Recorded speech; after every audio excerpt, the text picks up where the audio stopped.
Hello আসসালামু আলাইকুম everyone. প্রতিদিনের মতো আজকেও নতুন একটি রেসিপি নিয়ে হাজির হলাম।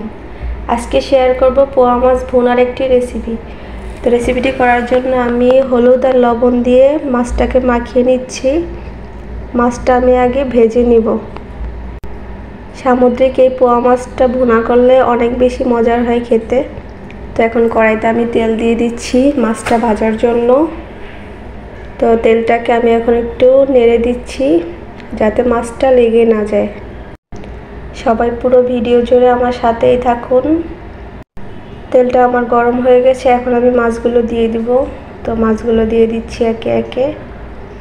মাছটা আমি একদম কড়া করে ভাজবো না, হালকা ভাজবো, তাহলে মাছটার টেস্টটা বজায় থাকবে। তো ভেজে নিচ্ছি মাছগুলো, উল্টিয়ে দিলাম। পোয়া মাছের সাথে সামুদ্রিক আরও কিছু মাছ আমি অ্যাড করেছিলাম, সবগুলোই সমুদ্রের মাছ। তো মাছটা আমার ভাজা হয়ে গেছে, আরও কিছু মাছ আছে, ওগুলো এখন আমি একে একে ভেজে নিচ্ছি। যারা যারা প্রতিনিয়ত আমার ভিডিও দেখেন, লাইক কমেন্ট করেন, তাদেরকে জানাচ্ছি অসংখ্য ধন্যবাদ। আর যারা ভিডিওটি দেখবেন অবশ্যই প্রথমে একটা লাইক দিয়ে তারপর ভিডিওটি দেখবেন।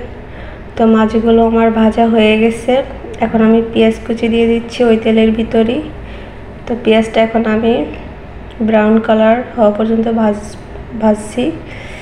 তো এবার দিয়ে দিলাম জিরা আর রসুন আর আদা একসাথে আমি বেটে নিয়েছিলাম ওইগুলা। তো তারপর দিচ্ছি হলুদের গুঁড়া আর মরিচের গুঁড়া, দিলাম স্বাদ মতো লবণ। তো এখন আমি মশলাটাকে কষিয়ে নিচ্ছি। তো একটু পানিও অ্যাড করলাম আমি, পানিটা দিয়েও আমি মশলাটাকে ভালো করে কষাবো। তো 3-4টা আস্ত কাঁচামরিচ আমি দিয়ে দিলাম। তো আমার মশলায় তেল উঠে গেছে, এখন আমি পানি দিয়ে দিচ্ছি। পানিটা আমার বলকও চলে আসছে। মাছগুলো এবার একে একে দিয়ে দেব। মাছগুলো সব দিয়ে আমি মিডিয়াম আঁচে রান্নাটা করে নেব। আমি কোনো ঢাকনা ব্যবহার করব না। আর পানির পরিমাণটা আমি অল্প দিয়েছি, যেহেতু এটা ভুনা হবে। বাসায় এরকম আপনারা রান্না করে দেখবেন, আশা করছি এভাবে রান্না করলে অবশ্যই ভালো লাগবে।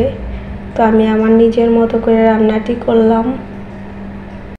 তো রান্নাটি আমার প্রায় কমপ্লিট হয়ে যাচ্ছে। তো আমি একটু নাড়াচাড়া করে নিচ্ছি।